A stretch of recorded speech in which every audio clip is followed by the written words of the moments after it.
Mak Banteng jangan ditemenin. Jangan. Soalnya ini rese. Kalau ngambek susah disuruh akur lagi. Mak Banteng. Selama Pak SBY jadi presiden gak pernah tuh mau datang ke acara 17-an di istana. Padahal diundang. Ngambek sama SBY. Pelantikan Pak Prabowo gak mau datang juga ke MPR. Karena akan ada Pak Jokowi gak mau ketemu. Mak Banteng si pemelihara kebencian. Insya Allah semua mantan presiden akan kami undang. Pak Jokowi masih satu tubuh dengan Pak Prabowo. Artinya berbaikan dengan Pak Prabowo otomatis berbaikan dengan Pak Jokowi. Menerima Pak Prabowo ya otomatis menerima Pak Jokowi. Saya udah paksa, saya udah bilang sama beliau, Pak, sikat dong, gitu loh. Beliau bilang, untuk apa? Gunanya nggak ada. Ora popo, mbok dilok ke opo wae, silahkan. Oh, ngomongnya gitu saya mau bilang apa coba? Saya bilang sikat dong. Selamat datang di Yuda Media. Mak Banteng si pemelihara kebencian ini ditawarin sama Pak Prabowo. Yuk ketemu sama semua mantan presiden yang masih hidup. Pak SBY, Pak Jokowi apalagi ya terutama ya.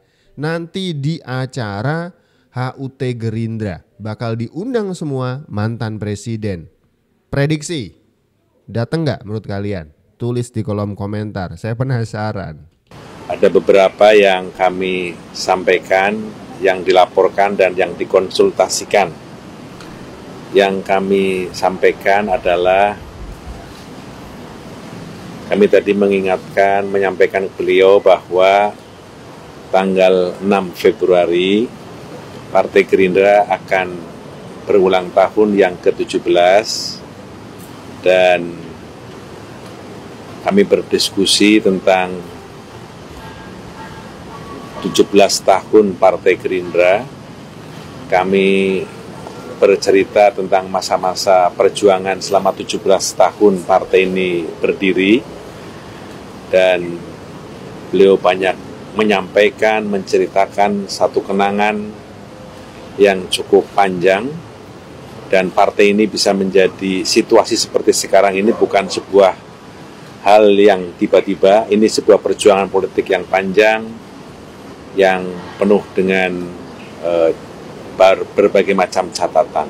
Dan insya Allah Partai Gerindra akan berulang tahun yang ke-17 pada tanggal 6 Februari, tapi karena berbagai macam kegiatan di daerah yang juga diselenggarakan tanggal 6 Februari, insya Allah kegiatan ulang tahun Partai Gerindra di tingkat nasional akan dilaksanakan pada tanggal 15 Februari yang didahului dengan rapat pimpinan nasional tanggal 14 Februari dan tanggal 15-nya adalah ulang tahun yang ke-17. Semua pimpinan partai politik apalagi ketua umum akan kami undang. Insya Allah. Kalau Pak Jokowi Pak, diundang juga. Insya Allah semua mantan presiden akan kami undang. Kalau ada anggapan sebagian orang, mungkin juga sebagai orang PDI ya, bahwa Pak Prabowo itu masih satu tubuh dengan Pak Jokowi. Begitupun sebaliknya, Pak Jokowi masih satu tubuh dengan Pak Prabowo. Artinya berbaikan dengan Pak Prabowo otomatis berbaikan dengan Pak Jokowi. Menerima Pak Prabowo ya otomatis menerima Pak Jokowi. Itu kan persepsi aja sebenarnya. Menurut abang sendiri gimana? Kalau kita melihatnya, kalau saya melihat ya, Pak Prabowo ya pasti ya, dia kan tampil sebagai dirinya lah. Karakter Pak Prabowo kan pasti begitu. Bahwa beliau umpama ya berteman, dia jaga relasi pertemanan dan lain-lain. Nah itu kan hal yang lain. Dengan Pak Jokowi? Nah tapi dalam konteks umpama Pak Prabowo dengan Bu Mega, ya Pak Prabowo pasti, ya dia sebagai, beliau sebagai dirinya sebagai Pak Prabowo kan begitu. Jadi fungsi simbolik dari pertemuan ini abang sebagai kepala daerah terpilih ini sangat berharap ini segera terjadi berarti bang. Karena bukan hanya sekedar tadi ya, sinergi, tapi simbol dan lebih dari itu. Bukan hanya kita ya, kan menurut saya bangsa ini, nah gitu loh. Dan juga dunia luar juga pasti melihat. Sekretaris Jenderal Partai Golkar Sarmuji menyoroti dinamika politik yang dapat terjadi jika Partai Demokrasi Indonesia Perjuangan (PDIP) bergabung dalam pemerintahan mendatang. Ia mengingatkan bahwa secara psikologis, partai-partai yang tergabung dalam Koalisi Indonesia Maju (KIM) bisa merasa tidak nyaman dengan kehadiran PDIP di dalam koalisi pemerintahan.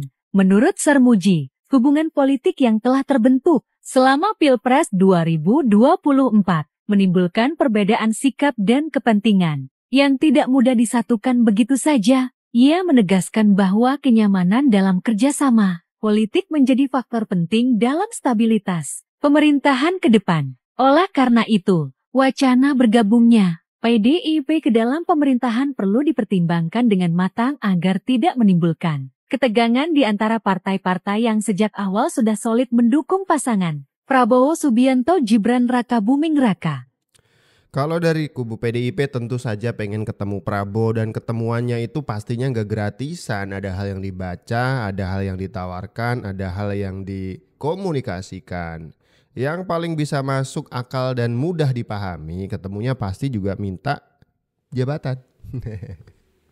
Tapi ternyata sudah ada penolakan ini ya kan dari Sekjen Partai Golkar yang bilang kalau PDIP tiba-tiba masuk ini kayaknya bikin suasana tuh gak nyaman gitu ya kan. Ini apa nih tiba-tiba masuk kan gitu. Nanti dinamika ke depan apa yang terjadi dengan PDI Perjuangan. Misalnya nih 2029 suaranya naik apa turun kan gitu kan. Salah satu contohnya. Nah tapi sebenarnya begini juga ada satu analisa lagi ya. Ini kan mau kongres. Iya. Mungkin sebetulnya itu cara PDI Perjuangan untuk atau cara Mega untuk mencegah, memitigasi. Iya, kenapa saya katakan begitu? Karena kalimat yang dibacakan itu kan tidak punya ruang atau tempat lagi untuk menduduki jabatan. Kalau nggak salah begitu ya, kurang lebih ya kalimatnya. Ya, saya lupa lah. Gitu. Aku juga lupa. Ya, persisnya kira-kira begitu. Itu kan sama dengan mengatakan lu nggak bisa balik karena lu udah bukan kader lagi. Nah, bayangkan nih kalau masih pegang KTA nih, kongres gitu. Tiba-tiba ada aspirasi dari bawah. Kami mau Jokowi ketua umum.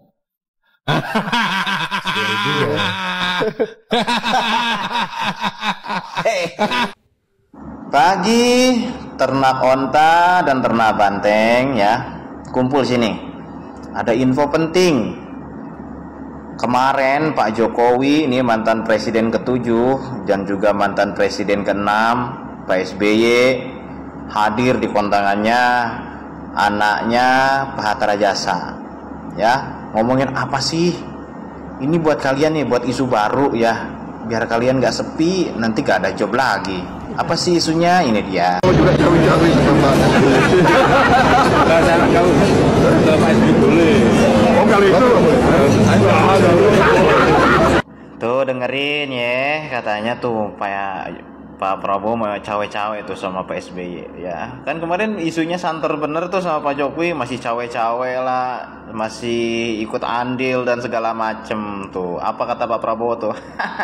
Kalian itu di belakang mantan presiden cuman diketawain loh. Ya seriusan itu kayak gitu.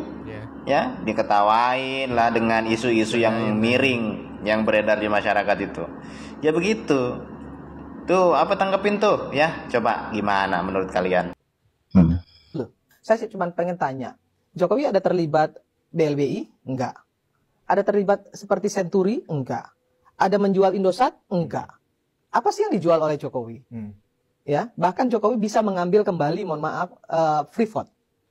Dan banyak lagi perusahaan-perusahaan besar yang tadinya mayoritas sahamnya di atas 70% kemudian dibalik oleh Pak Jokowi dan bahkan tidak diberi kesempatan lagi karena harusnya saham itu lebih besar, mayoritas harusnya ada di tangan Indonesia sehingga mereka kemudian nggak mendapatkan proyek lagi di Indonesia. Itu sebuah prestasi loh. Saya bukan aktivis 98, tapi saya ingin agar semua aktivis yang ada di Indonesia ini bicara tuh terukur, gitu.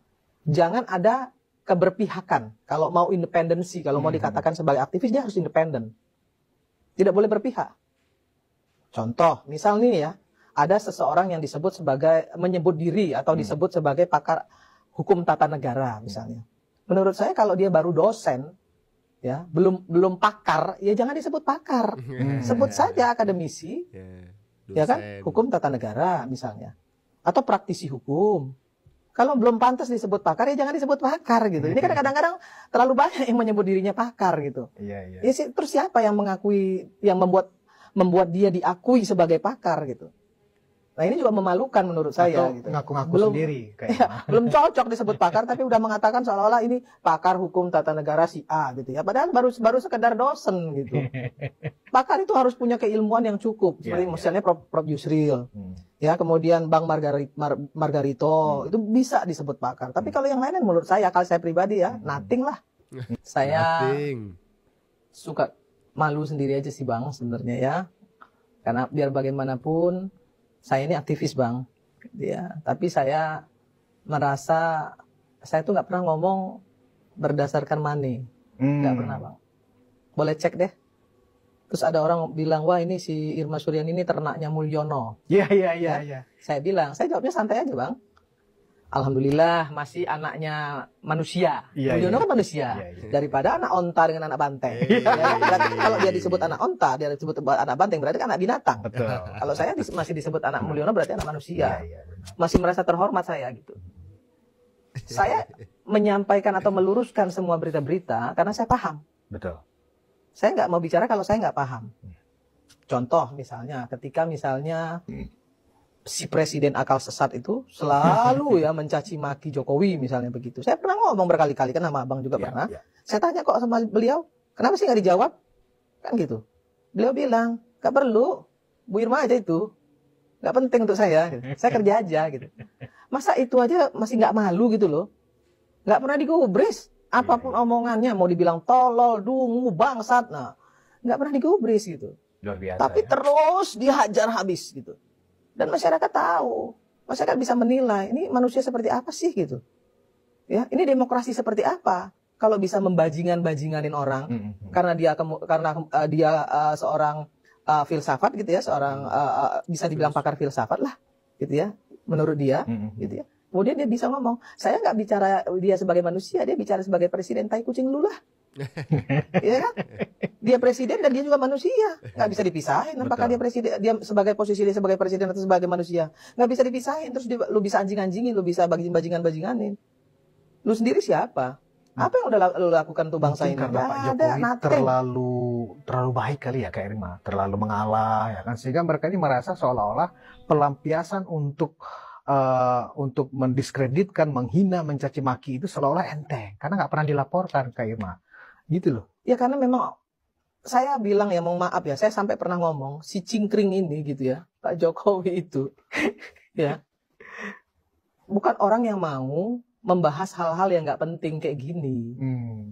Saya udah paksa, saya udah bilang sama beliau, Pak sikat dong, gitu loh. Beliau bilang untuk apa? Gunanya nggak ada. Ora popo, mbok dilok ke opo wae, silahkan. Oh ngomongnya gitu, saya mau bilang apa coba? Saya bilang sikat dong. Dia bilang nggak apa-apa, biarin aja. Bapak Mulyono, raja tipu-tipu. Mobil SMK hanyalah salah satu.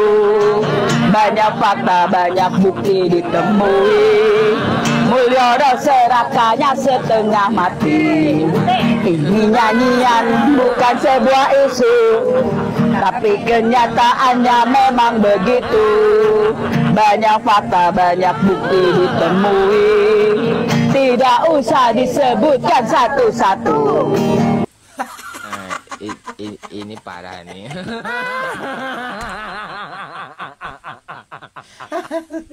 Nah inilah segerombolan mak-mak yang bego alias tolol. Kenapa saya bilang begitu? Karena dari lirik lagunya aja kalian bisa perhatiin. Katanya, nggak usah dibuktiin satu-satu katanya. Woi, tolol. Tenang. Yang namanya nuduh itu harus kalian buktikan satu persatu. Kenapa nggak bisa dibuktiin? Kan tolol itu namanya. Kok ada ya di Indonesia mak-mak, sekelompok mak-mak yang kayak gini, bego tololnya. Mau aja diperalat gitu ya. Ini pasti masa bayaran ini, nggak mungkin nggak dibayar. Aduh mak, mending pulang ke rumah mak, masakin itu suami, bikin kopi. Itu masih bermanfaat daripada teriak-teriak nyanyi-nyanyi kayak gini, kayak orang gila, tahu nggak? Sementara ya orang yang mak benci itu sekarang coba lihat kecintaan masyarakat ke beliau. Dari penjuru Indonesia ini berkunjung ke rumah beliau untuk hanya sekedar salaman, berfoto. Lah sama kalian mak-mak peot, siapa yang mau foto? Bego dipiara. Mau aja diperalat gitu ya. Itu sebenarnya kalau misalnya mak-mak ditawarin, yuk ke kediaman Pak Jokowi bareng-bareng, itu ada kita dapat kesempatan nih buat foto-foto. Berangkat mereka. Oh ya siap. Dandan dulu. Berangkat mereka. Begitu prinsipnya, gampang aja.